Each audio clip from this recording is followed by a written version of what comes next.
And so if you could just hold on to your questions, and then probably about 3:30, 3:35, we'll open up questions for about 5 or 10 minutes.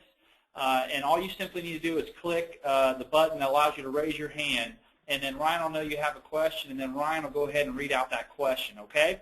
So without further ado, Greg, thank you so much for coming aboard with us again. This is part 3 of, I think, what's going to turn out to be more of a 5 or 6 part series versus a 4. But we went through this webinar. There was a lot of great information in here. Yeah, it's great to be here. It's always fun to do these, and always get some interesting questions at the end of this. So I think I'm raring to go, and let's get after it. All right. Hey, guys, this is going to be pretty quick, so take good notes. There's a lot of great information. Double your profits by selling off your coupons. This is something that we get talked about a lot.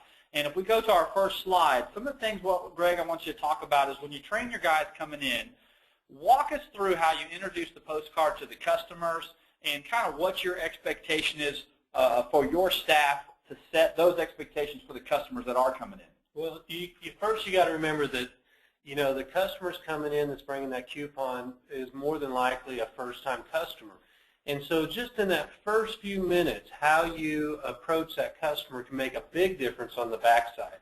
I know one of the common things that I hear is, wow, it's really hard to upsell off of an oil change. Well, it is if you mess up in the first 5 minutes. And so when you see a customer getting out of their car, the first thing that you should always do is open the door for that customer. That way that it's an inviting atmosphere. They know that you want to take care of them. And then you set the expectation. When they bring in, you're going to have 2 types of customers. The nice thing with Mudlick Mail is we tend to get the customers that ask, you know, how long? Mm-hmm. You know, and there's really only 2 types of customers, either how much or how long. Well, if you have the how long customers, you know, the first thing you want to say is you want to compliment the coupon that they brought in. So we always start out with, wow, that is a great coupon. And then we walk through what that coupon entails. That includes an oil change. It also includes our preventive maintenance inspection or our overall visual inspection. And then we tell them how long. You know, it's going to take about 15 minutes to do the visual inspection, and it's going to take about 15 minutes to do the oil change. We'll start with the visual inspection. If we see anything, we'll come get you, and we'll show you. And then after that, we'll start on the oil change. So you'll be here for about 35, 40 minutes total with billing it out, pulling the car around. Most customers, we set that expectation on the front side, and that really sets us up for the sale on the back side. So that's the very first thing we do, setting that oil change up. Yeah, and I'll tell you, guys, it's so important to not skip that particular step in the process, because you are setting that customer up to move them through the sales process. So moving on to the next slide, Greg, what I went in our meeting, we talked about front counter selling options.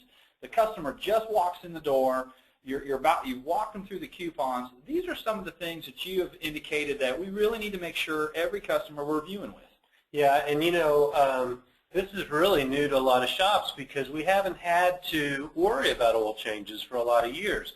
What we've done is tried to say, how can we maximize, you know, an oil change customer that comes in? Because we know that a customer coming in the first time is going to usually come in for an oil change or something small, especially if you're in a new market. Mm-hmm. So when you look at these deals, new vehicles, I like to, in our companies, if a car comes in under 20,000 miles, the first thing I want to hit them with when they bring in the coupon is, wow, it's a great coupon.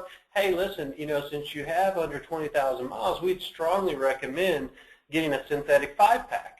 That's the first thing you want to hit them with. Under 20,000 miles, hit them with a synthetic 5-pack.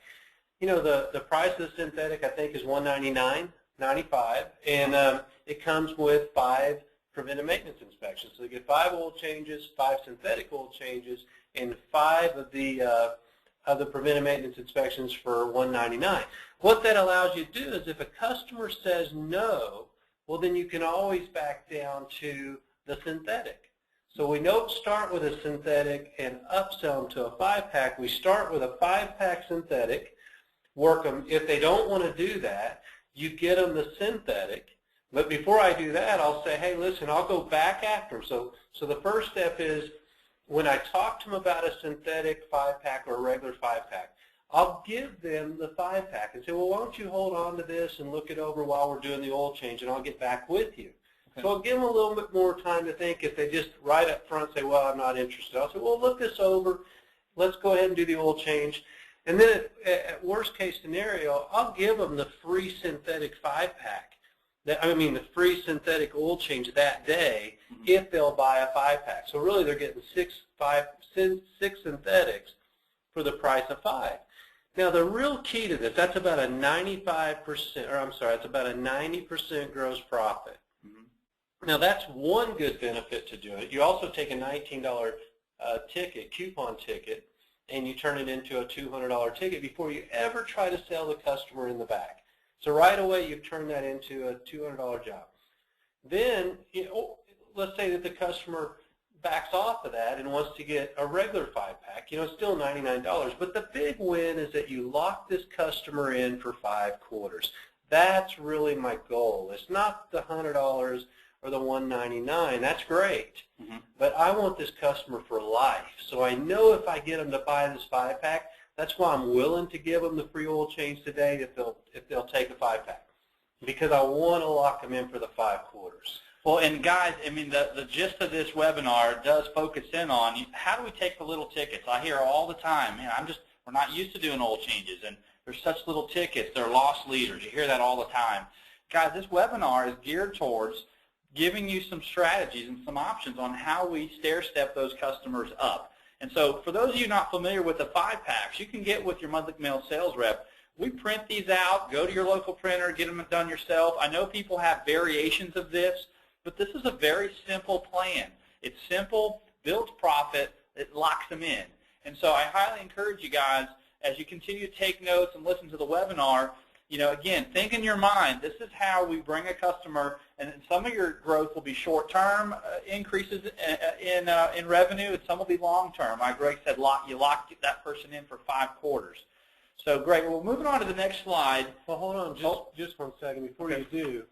Just remember, that was the under 20 miles. If it's between 20 and 60,000 miles, we always go for a regular 5-pack, and they can vary in prices, but that's like $99 for 5 oil changes. Same thing as synthetic, sell it the same way. Now, most shops already have it, but if you don't, you should get something for high mileage vehicles. Maybe it's a VG additive, or it's a high. There's oils out there for high mileage vehicles. You should always have something to sell right at the front. So the whole point is they come in for an oil change coupon, and that's what you're going to get most of the time. And so they're going to bring it in, and you instantly want to turn that into anything other than a $19 ticket. And plus, it kind of tells you what kind of customer you have. Right up the bat. If a customer says, oh, I don't want synthetic, I just want whatever you put in there, we know this customer's probably not taking great care of the car. If they say, hey, I'd love the 5-pack synthetic, that's all I use, you know that if you find a safety item on that car that they're going to buy it. It's just you're setting yourself up. But that's the very first start. A lot of shops aren't used to this, and if you ask shop owners, if a car comes in that's on a hook, that's being towed in, they'll tell you, oh yeah, we can sell that. And probably the shop owners, and we have a lot of them on here today, are great at selling broke tickets. The only way you're going to see your sales go up significantly is to upsell the little tickets. This is where I've made a living. It's not the big tickets. I think most people, we train it, we work on it. Or not everybody, but a lot of people are really good at selling cars that are broke, that won't start. So we're trying to turn small tickets into decent tickets and get to setting up a customer where they'll come back over and over again.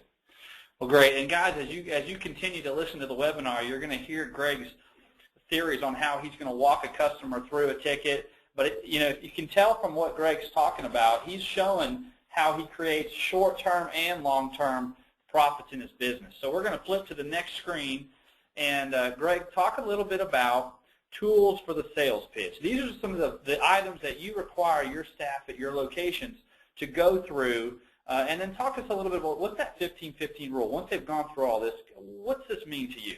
Well, you can read it, but you can read the 5 things. And if you don't know what they are, some of them are on here right now. But this is what we require on every ticket. And it must be with the ticket. So if I go in and audit a store and I look at an invoice, it should always have the vehicle history with it. You know, and most shop owners know that's to protect yourself. You never want, there are some items that you don't know for sure if the customer's done it or not. Well, you will if you have the history. At least we know we didn't do it. You also have the estimate sheet. If you're not filling out estimate sheets, or not estimate, I'm sorry, preventive maintenance sheets, if you're not filling those out, it's costing you money. The key to the preventive maintenance inspection is for the owner or the manager, the general manager, to really inspect the quality of these when they're being done with the technicians. What we require, and what I would really recommend you guys to do, is in most shops, the technician's required to do the inspection. In our shops, it's the manager's responsibility to do the inspection with the technician. So if you have a clipboard and you put that preventive maintenance inspection on the clipboard and you tell your technician, hey, let's go out and inspect the car, he's going over it with the manager. The manager's filling out the sheet, not the technician. That way the manager can ask questions when a technician says, oh, look, this belt needs to be replaced. Well, why does it need to be replaced? And you can ask questions as you go. That prepares you for when you're selling the job. The other thing that you always want to have is the service and maintenance schedules. You know, those are so handy. I know All Data, Mitchell has them. I'm sure there's other people that have them. But that's just so that you know, most guys probably know maintenance intervals, but if you don't pull them, sometimes you're caught off guard on what those things are. And then finally, that's the 15-15 rule we always want to talk about with the oil change, which is, you know, the oil change coupon. It's 15 minutes for the preventive maintenance check, and it's 15 minutes for the oil change. So you're going to be here about 30 minutes for both. It's going to take about 35 to 40 minutes from the time you come in and from the time you leave. And that's a fair amount of time. Okay, and guys, and I'll just kind of recap. You know, what you've learned is how to say yes to customers and how important that is. We talked about speed of service then, and you're going to hear Greg intertwine speed of service in everything he does. Here now is taking little tickets and turning them into bigger tickets. And so going to the next screen, kind of set up the scene for you is the customers come in, you've scripted through the postcard, you've set the expectations. Your people now know the items that they need to use as tools to both upsell or to discuss opportunities with the customers, as well as the tools they use to track their inspection process. Now, talk a little bit about how you have your guys then. They've got all that information in. Talk about the sales process, the show and sell specifically. I'm not sure everybody out there is doing it. Why do we do that? What's important about that? Well, okay. When a customer comes in, especially when it's a small ticket, an oil change or something like that, they have already budgeted a certain amount of time to be in your shop. So, you know, and I would advise, I'd stop for just a second and tell you guys, if you haven't listened to our previous webinars, they kind of build up to this. So we're not talking about speed of service today, although without it, none of this works. Mm-hmm. So, and being a yes company, so you should go back and listen to those, or take your staff and let them listen to those, and then let them listen to this one, because the speed of service with oil changes is everything. You've got to get back to the customer within just a matter of minutes. Because what's going on with the customer is the time's ticking in their head. So while you're filling out the estimate, you better have somebody pulling that car around, because time is money. Now you go back to the car, and this is where I goofed this up. I didn't even realize this until I, was auditing, inspecting what I expect, and I go out to a shop and I see that they're selling, but they didn't understand what they should have been selling. For example, you want to set the priority with your team that it's always safety items first. That's why I get very leery when I say always, like some guys will say, well, we really are focused on brake flushes. We're really focused on BG services, different services. Well, when you do that, that manager will do just what you're asking them to do. They'll focus on those, and they might sell a brake flush when you got a ball joint that's fallen out, or you have a belt that's about to break. So we never want to say, let's push a certain thing. We always want to say, look, Mr. Manager, let's focus on safety items first. Take a minute, if you don't know a lot about this car, ask the technician, what usually goes out on this car? What's usually a problem? That will help you, and that's why the manager should go over the car with the technician. If you find a safety item, then that's really that's the priority. It also saves a lot of time. If you have a maintenance item and a customer says, no, I don't want to do it, I know about that and I don't want to do it, you know that's not a buying customer. So now if it's a maintenance item, here's the way that we approach it when a customer comes out to the car. We find a safety item and we go into the shop or we go into the waiting room and we get the customer. We say, hey, if you got just a minute, ma'am, I'd like to show you something we found on your vehicle. You walk them out to the vehicle and you say, you see this belt that's sprayed and it looks all cracked? That belt can break at any time and that needs your immediate attention. We need to do something, I just want to make you aware of that. And then here's the key. Just wait for the customer to say the magic words, which are, oh, wow, yeah, it does. How much is that? If they say those words, that is going to be a sale, but you have to know how to do it. Don't write up an estimate. Don't go through a lot of trouble. Just get the customer, because remember, we're talking about time. Time on little tickets is money. Get them to the car. Show them the safety item. When you show it to them, wait for them to say, how much? You say, well, ma'am, I just want to show it to you. I'm going to go ahead and do an estimate for you. Let me go ahead and get you back in the waiting room, get you a Coke or some coffee, and I'll get that right to you. Well, now you know that they're going to buy the ticket. If they don't say how much, they may say, well, I just don't have time to mess with that today. You know that that customer is not going to buy.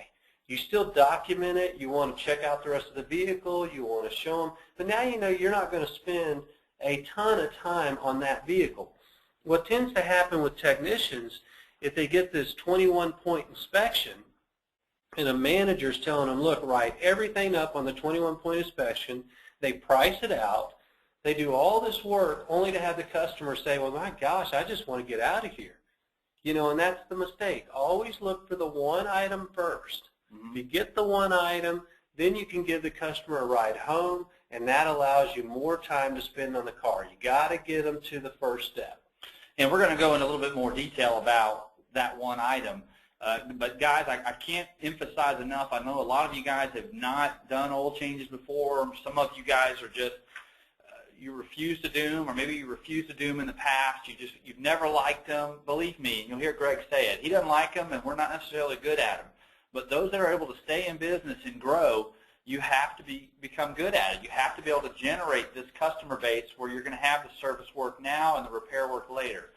Well, and I think to that point, for years I didn't have to focus on oil changes. It is the hardest thing, because the problem is when you hire technicians from other shops, those other shops didn't have technicians doing oil changes. So you're already at a disadvantage. Or flat tires, or any little small job. Well, we just made it mandatory, over the last several years, because what we could see is that cars are being built better. Here's what you're going to see in the future. The shops that still do it the way they did it 10 years ago, and there's still some shops that can get away with it because there's no competition. But the shops that years ago turned away oil changes, did not market for that customer, those are the shops that you're going to see go away, and those are the ones that are declining in sales right now. The shops that will say yes to the little tickets, the ones that will make room for it, that will push a car out of the shop and pull the oil change in, those are the shops that are going to see double-digit sales growth 6 months from now, because those people are going to see how they're taken care of on an oil change, and you bet they're going to come back. They have no reason not to come back to you in 3 to 6 months. Now they know you. Now they're willing to spend money with you. A lot of shop owners give up on the first ticket. A customer comes in, they buy the oil change, and they think, oh, wow, that was just an oil change. That was a total loss. They don't understand that, no, that customer came in. If you took care of them on the oil change, they're going to come back. There's no reason for them not to come back to see you. And now that they know you, they'll feel more comfortable in spending money with you, which is the whole point of the 5-packs. Lock them in. Great. And I tell you guys, it is critical. As Ryan goes on to the next screen, Greg already started talking a little bit about managing your time with effective estimating and what do we pitch. So Greg, go into a little bit more detail about managing the time. How much do you pitch? What are some of those buying signals that we talked about? Well, a lot of it, which we covered, which is right up front on the oil change. You try to get a synthetic. You try to get a regular 5-pack or a high maintenance. So instantly you're already upselling.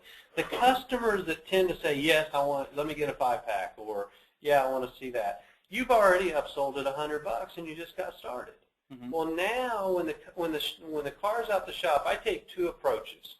One is safety's always first, so that if somebody has a safety issue, something that, and I call safety to something that can cause an accident or cause a customer to be on the side of the road. That's a safety item. Then whatever it costs to fix that safety item, that's what you're going to go after. I don't care if it's $50 or $3,000, it makes no difference to me because it's a safety item. I'm going to do it right. I'm going to make sure that the customer's happy. Now, when it's maintenance items, that's a little different because, as you know, some are based on miles. Some might be based on, you see an obvious problem like a belt cracking or hoses that have problems or brittle or they're coming apart, or old tires, things like that. Well, old tires would probably fit more in the safety item. Well, when I have those, then I know my base hit is usually around $200. That has been year after year about the threshold of pain. Now, I love it when a maintenance item is a BG product or something like that because my pitch is so easy. If I get back to a customer, if I go out and check the car, it's in great shape, but it does need a transmission flush or a brake flush, coolant flush, I'll get that customer and I'll show them and I'll quickly say, hey, and the great news about this brake flush is we can do it at the same time as we're doing the oil change. Because remember, that customer is all about time. They've just allotted an hour. They don't want to be there 3 hours to get something done. So if you have a small maintenance item, and don't forget, if they say yes to the small maintenance item, then you say, well, listen, we're going to go ahead and get started on the brake flush, and I'm going to check the rest of the vehicle over, and I'll get back with you if we find any other concerns. Well, that gives you time now to go through the rest of the car. There's always a chance they're going to want to buy more, or they'll want a car ride home. But if you hit them with 4 or 5 items at once, you're going to be in trouble because now that's a $600 ticket.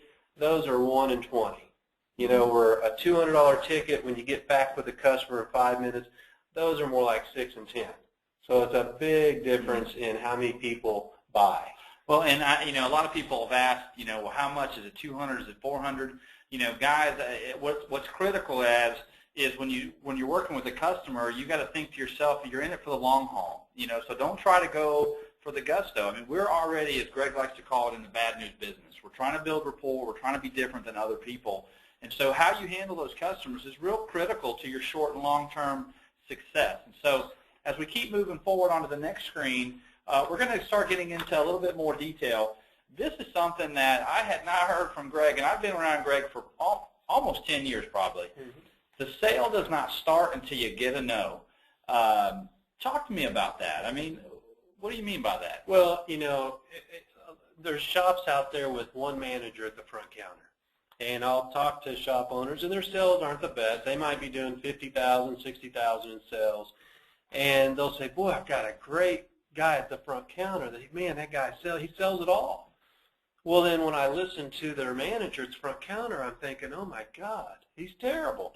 But, when you're the only guy at the front counter, it's kind of like the Michael Jordan. I have a Michael Jordan example that I use, which is Michael Jordan scored a lot of points, but he shot the ball a lot.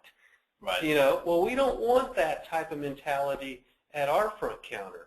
We want guys, because really a broke ticket, just about anybody can sell a broke ticket. And the way I tell my managers is I can pay $7 an hour to a manager that somebody comes in. I mean, they're bringing me a car that's leaking or there's a problem. That guy can sell. Where I pay the big money is when a customer says no and I can convert them to a yes.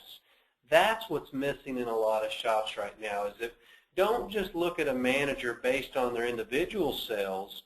That's a good starting point, but start to critique their sales process. Role play with them.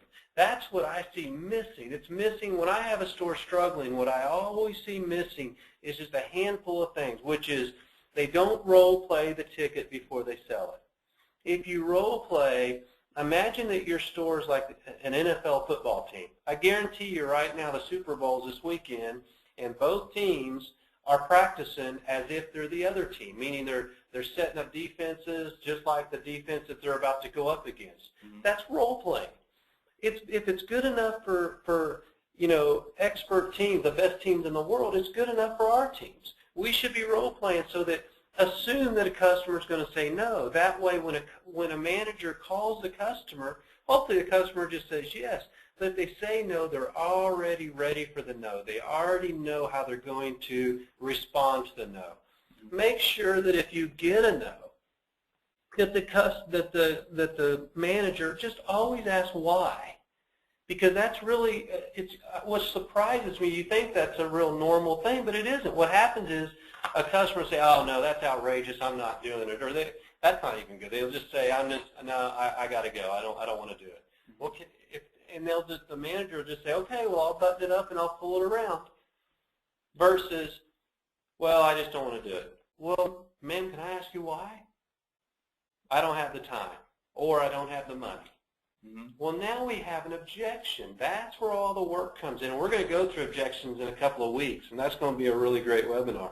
But all we want to do is let's get the objection out on the table. If you don't get it out on the table, then you can't sell anything.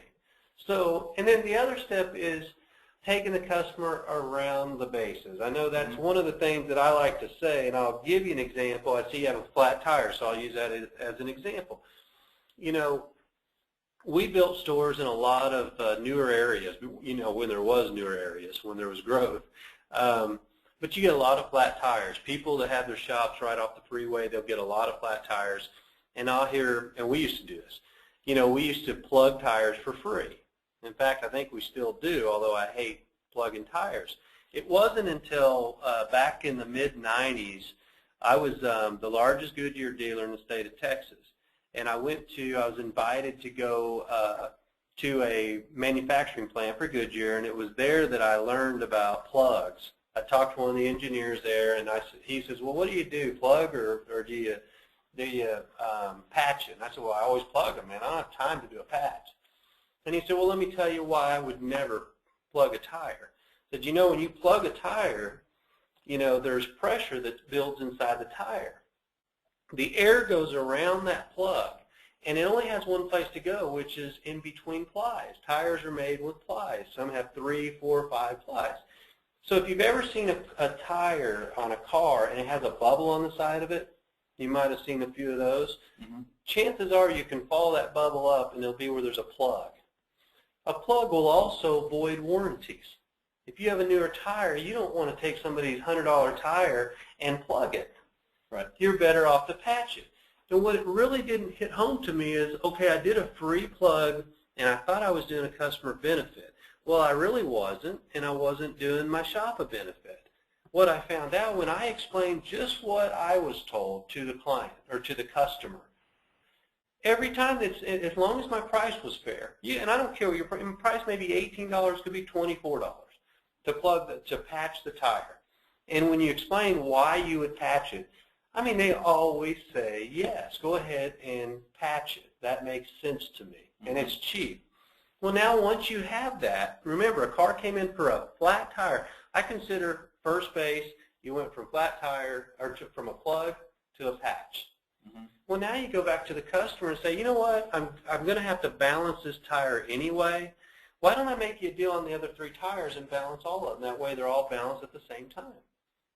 Most people, if the price is fair, they'll go, yeah, you know what, that's a good idea. Go ahead and do it. You know what, I'll rotate them for free since you're getting the balance. Well, now I've taken a zero ticket to $20, $24. Well, now I'm up to about $45, $50. Well, now if I go to the customer and say, if they need it, I might say, well, when I rotate it, I'll test drive it, and I'll make you a great deal on a front alignment if it needs it. Or I may test drive it, and if it's pulling, then I'll bring up the front end alignment. But it also allows you to look at the brakes. If there's an obvious problem with the brakes, at that time you can point out that, hey, have you had your brake service? I want to just show you something while we were doing the tires. So you're just taking them around the bases. Even if you just stopped with patching the tire and you just did the tire rotation and balance, you paid for a general service worker for 5 or 6 hours to work for you, and that was on a ticket that was just a trash ticket. It was a zero ticket that wasn't going to amount to anything. That's the way I want you guys to think. Every ticket counts. Every ticket counts. Don't let anybody leave without going through a process. Don't let an oil change, and God help you if you actually turn an oil change away. I hope those times are gone in people that are affiliated with us, because that's the the scorched earth way of operating. Well, and if you guys do the math, if you think about just a $50 ticket, if you got a couple flat tires in the course of a week, you're talking about over the course of 360 some days, a whole year that you're open. If you're open Monday through Friday or all week, that's a lot of money. That's just the short-term money. Greg also alluded to the long-term money. These are the guys that you took really good care of. You got that $50 today. That's your broke water pump and brakes tomorrow. And so that's kind of the understanding we want you to have. Now, moving on to the next, and it's kind of our last slide before questions. Finish up the sale for us, Greg. When you've gone through the process, we talk about assuming the sale and then how you shuttle customers home and then go back after other things that are on the inspection process. Well, if a customer buys on the original process, we show them something, and sometimes if it's a safety item, it's very easy to give them a shuttle ride home, hopefully everyone has a shuttle, but we like to shuttle people home. That allows us then to time manage our day. Now we can go through the car and we don't have a customer waiting there. But in every step of the sale, and you see this, the difference between a good salesperson at the front counter and a bad one is simply their confidence. They don't assume the sale. If you have a manager at the front counter that goes, oh, that customer won't buy anything, that guy's killing you. You got to have somebody that goes, well, if it needs it, I'm going to sell it. That's fair. That's what they're here for. So you got to have this confidence that, well, why would somebody say no? And it's just a small thing, and that's where role-playing comes in, is to make sure that customer or that shop manager is confident when he goes back over it. Now once he's got the original, then we go through the full process of the PMI. Now we got the customer home. Now we're going to call him and go over the rest of the vehicle with him. I love to prioritize the car, and it always starts with safety items. If we find any other safety items, those are going to be addressed first. And then we go over maintenance items. And then we go over things like cosmetic items. It may be a headliner hanging down. It may be a rear view mirror is broken off or something. I like to prioritize them like that. So that way when I go over the vehicle with the customer, if they don't want to buy everything, that's fine. We can prioritize it for them. Because if you don't, they might buy the broken mirror and not the safety item. So that's how we like to finish it up. I'm looking forward to the next 2 weeks where we can get into how we handle objections. And we're going to bring up, it may be a little bit longer webinar because I want to go through several different scenarios. Well, and guys, this is an opportunity now for you guys to ask questions. Ryan is going to join us here. If you have a question, you can click on the button there in your webinar, and it'll tell Ryan, you can type in what question you might have. Again, this is one of our more popular topics that we always talk about. We always hear, especially those who are with Mudlick Mail, that this is the strategy. This is how we take tickets and start building tickets. Not only we build the tickets, but we also are building opportunities for the future. And so, guys, if you have some questions, whether it be our sales process and why an oil change, or even if it's some things that we have that deal with stuff and topics we talked about last time, again, saying yes, speed of service, being able to handle those little tickets are all just key elements in the growth and how you grow your business. Next time when we bring Greg on board, and I can't believe we don't have any questions. Usually we have like 50 of them. We have to stop. Well, I've done a pretty thorough you job have done a of thorough the small job. tickets. Guys, this is critical. Greg, do you have any? What is your some thoughts since we don't have we have a question coming up here about a loaner car. Do you guys now? I know you deal with a lot of clients around the country. we have shops at our location where we have shuttles, but you also deal with people that have loaner cars. Oh, we got a bunch here. Yeah, we don't do loaner cars, but what we will do is we'll get them a rental car, and that's what I would advise if you're not doing loaner cars. Work out something with one of the local rental car companies, and because nowadays, if they got extra cars, you're a good client, they'll give you a rental car for $20. And, if you need to throw that in to make it work for the sale, go ahead and do it. It's a great service. We have companies here that we use. Enterprise is one I know a lot of the shop owners use here. And we charge the customer for the $20. Now, if they say, well, the only way I'll do it is if you pay for the rental car, we'll pay for the rental car. But I don't like loaner cars because they get torn up real bad, and they're hard to maintenance, and they just tend to be a money pit. Well, and guys, just remember too, as you bring these customers in, your goal is long term, not short term. So build that relationship with that customer. One of the other questions we have, and guys, if you ask a question, it's completely anonymous, so we're not going to be spelling out who your name are. But one of the questions we have from one of our guys, it says, I don't have time to go out into the shop. How do you handle this? And I'm assuming, Greg, it's probably a service advisor. It doesn't have time to leave the front counter to go to the technician to go over that inspection process. What do you say to that? Well, okay, this gets to integrity, which is, I would ask that same manager, well, do you have integrity? And of course they'll say yes, everybody does. Well, how do you sell something on a job when you haven't looked at it? I mean, that's just part of sales, is you have to look at the car before you sell a job. So how do you not have time? Now, if somebody's working by themselves, we may need to cross-train a general service person or a manager. Hey, I need to run out and look at this car, so I need this general service guy to come up to the front and just watch the front counter. We do that at our shops where our general service people are cross-trained to answer the phone. That way, if you do have to go or you have to sell a big ticket and you don't have another manager there, you don't have to keep getting stopped in the middle of a sale. So always cross-train your top technicians, your general service people where they can function so you do have time. Because the option is not to go out and not upsell the oil change. For the owner, if I didn't have the upsells off the small tickets, it would probably cost me 50% of my profits. The broke tickets covers all the bills. The big money is made in the little tickets. And so the key is the importance of that. And one of the things alluded to is if you have a slow day, what's an incentive you could have to kind of build that day?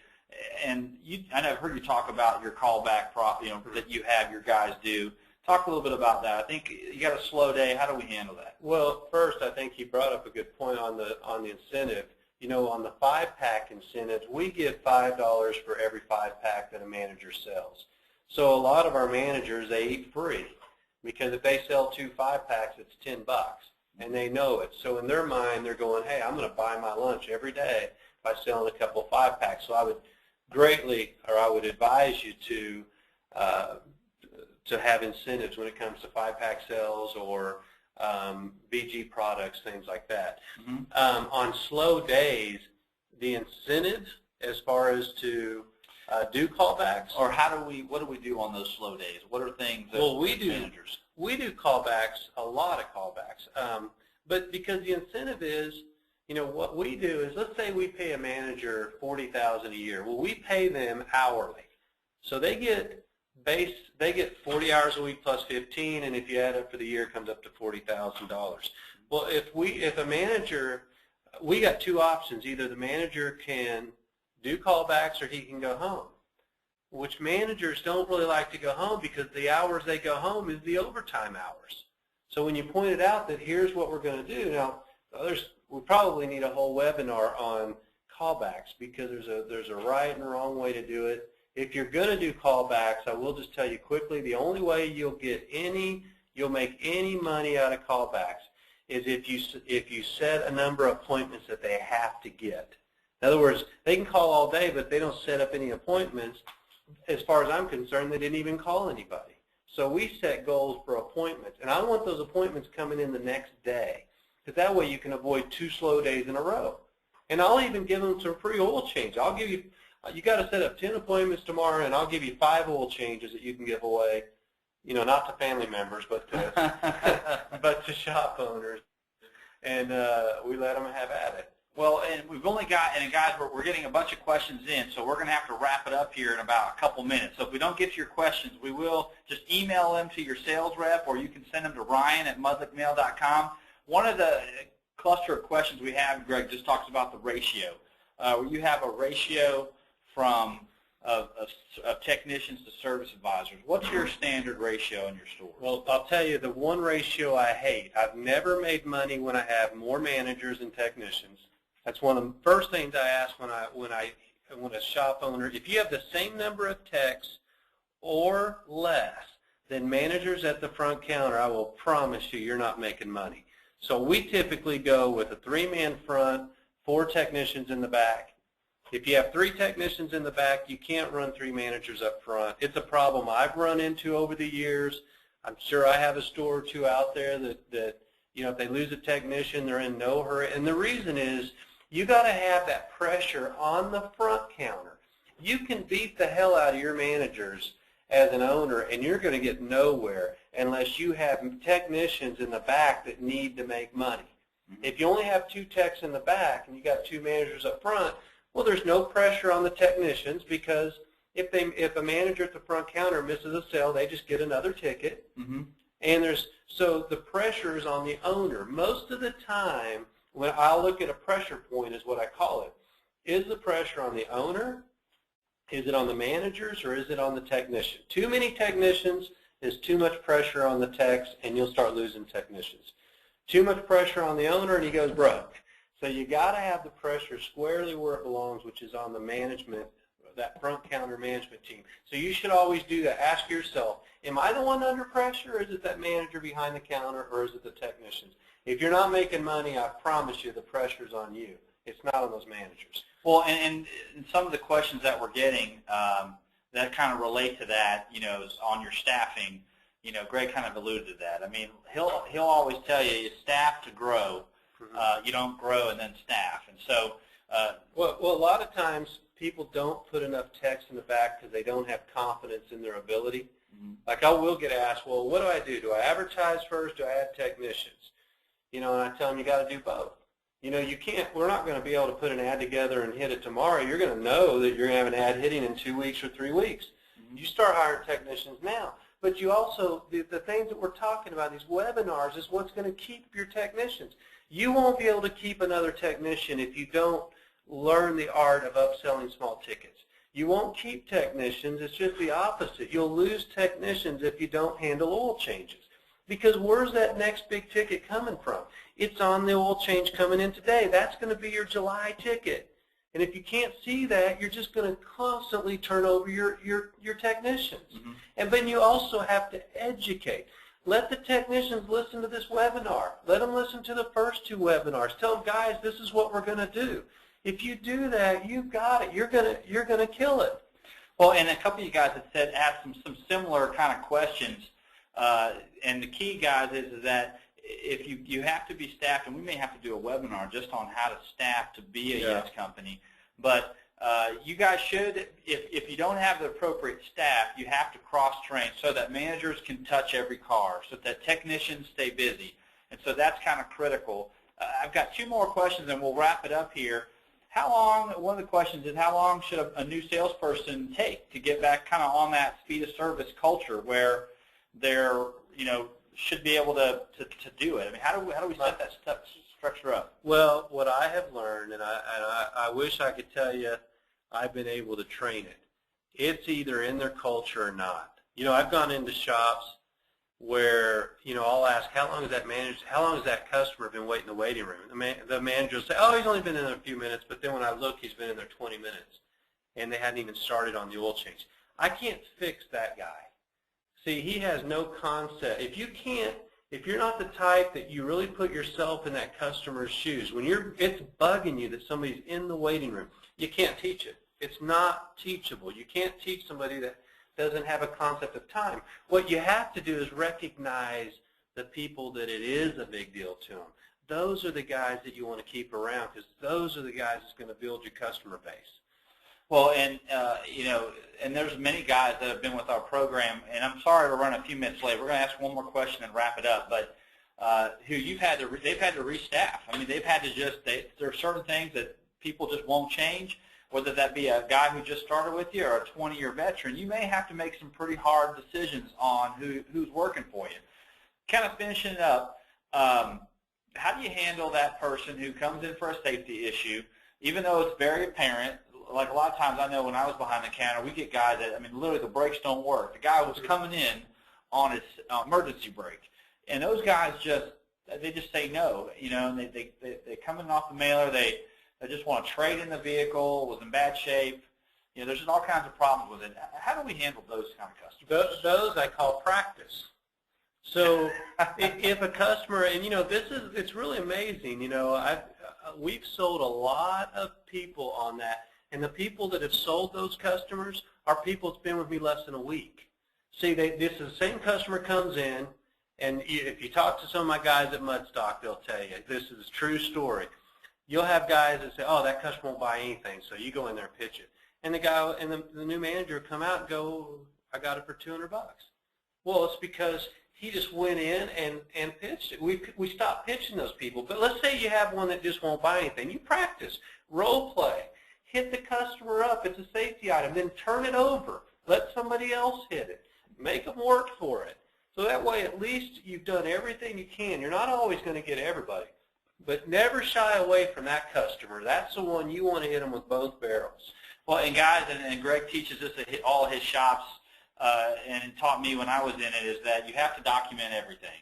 If you document, that way if that customer ever comes back, you've got the documentation that you can show there was a brake problem that they declined, and they've signed off on a repair order saying, I declined service, knowing the brakes were shot. So that's a great question. Well, guys, it's 3:47 now, so I'm going to wrap this up.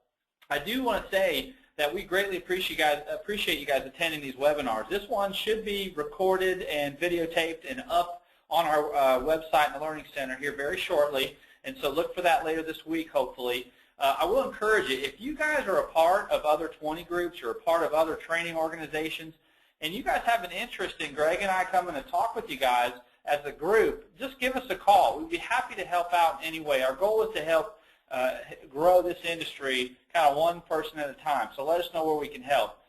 That being said, Greg, I want to thank you again for spending some time with us. I really appreciate it. It's such an advantage for us to have a shop owner like Greg being able to help with some of this information. Guys, I can't encourage you enough to spend as much time in the Learning Center as you can. Next week, in about 2 weeks, we're going to have another webinar that Greg alluded to. We're going to talk about objections. There's 5 key ones, and we're going to hammer those out so you guys can keep going through the sales process.